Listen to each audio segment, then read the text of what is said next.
She woke up in a hospital, but he was gone.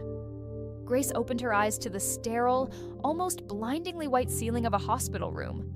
A dull ache throbbed through every part of her body, and her heart was racing, a frantic drum against her ribs. She had survived. That much was clear. A car accident. She remembered the rain, the screech of tires, the sickening crunch of metal.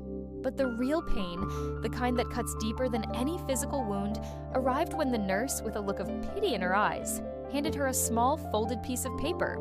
It was a note from her husband. The words were simple, clinical, and devastatingly final. "I can't do this anymore. I'm sorry." That was it. No name, no visit, no real goodbye. Just a final, cowardly retreat. Grace looked at the words, her mind struggling to connect them to the man she had married, the man she had loved. She didn't scream. She didn't cry. A strange calm settled over her. She stared at the note, then slowly, deliberately, folded it again, as if she were folding away a version of herself that no longer existed. Before the crash, Grace's life was predictable, maybe even small, but it was hers. She was a school teacher in a quiet Ohio town. Her world was filled with the smell of old books, the laughter of children, and the simple joy of quiet mornings with a cup of coffee. Her husband, Mark, was the complete opposite. He was a salesman, a whirlwind of charm and ambition, always chasing the next big thing, the next deal, the next thrill. They had been married for 11 years. For over a decade, Grace had been his unwavering support system.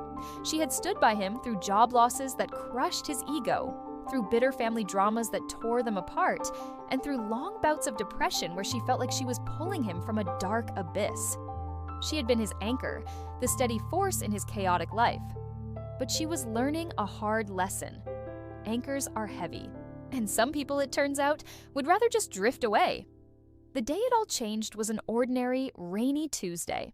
Grace was driving home from school, her mind on dinner plans and grading papers.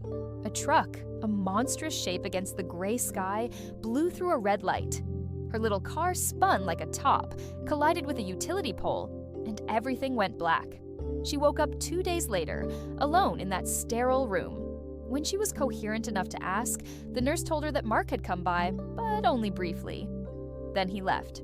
Grace asked for him again, her voice weak but hopeful. That's when the nurse hesitated, her professional composure faltering for just a second before she handed Grace the note. Grace read it once. The words didn't seem to make sense. She read it again. The meaning crashed into her with the force of the truck itself. And then, instead of asking for a phone to call him, instead of dissolving into tears, she asked the nurse for a pen. Her silent revenge had begun. She didn't call Mark. She didn't send a single text message. She didn't beg for an explanation or plead for him to come back. She just started writing. First, she wrote letters to herself. She poured out all the pain, the betrayal, the confusion. But then, the letters began to change. She wrote about strength she didn't know she had. She wrote about the kind of woman she was determined to become. She started writing down goals, small ones at first, like sitting up on her own, then bigger ones. She wrote down plans. Her physical therapy sessions became her new battleground. With a quiet, unyielding determination, she pushed herself. She learned to walk again, each step a victory against the man who left her when she couldn't stand. She learned to cook with one hand, her movements clumsy at first, but growing more confident each day. She was learning to live without waiting for someone else's permission, someone else's presence. Her silence was her armor, her actions were her sword. She sold the house they had shared, the place filled with ghosts of a life that was now a lie. She changed her phone number, cutting the last digital thread that connected them. She found a small, cozy apartment near the school, a space that was entirely her own. She didn't tell her friends or colleagues the whole story of Mark's abandonment. When they asked, she'd just say they were separated. The full truth was too heavy to share, and besides, her focus wasn't on the past. It was on building her future. 2 years passed, 2 years of quiet healing, of relentless self-improvement, of turning inward to find a strength she never knew she possessed. Then, Grace published a book. It was called Left Behind, A Teacher's Journey Through Abandonment. It wasn't a bitter rant or a tale of revenge. It was a raw, honest account of her journey, from the hospital bed to the life she had rebuilt, piece by piece.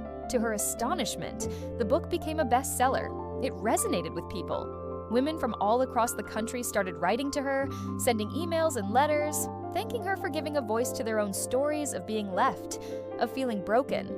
They saw themselves in her journey. One evening, Mark was flipping through channels in some lonely hotel room, and there she was, Grace, on a national talk show.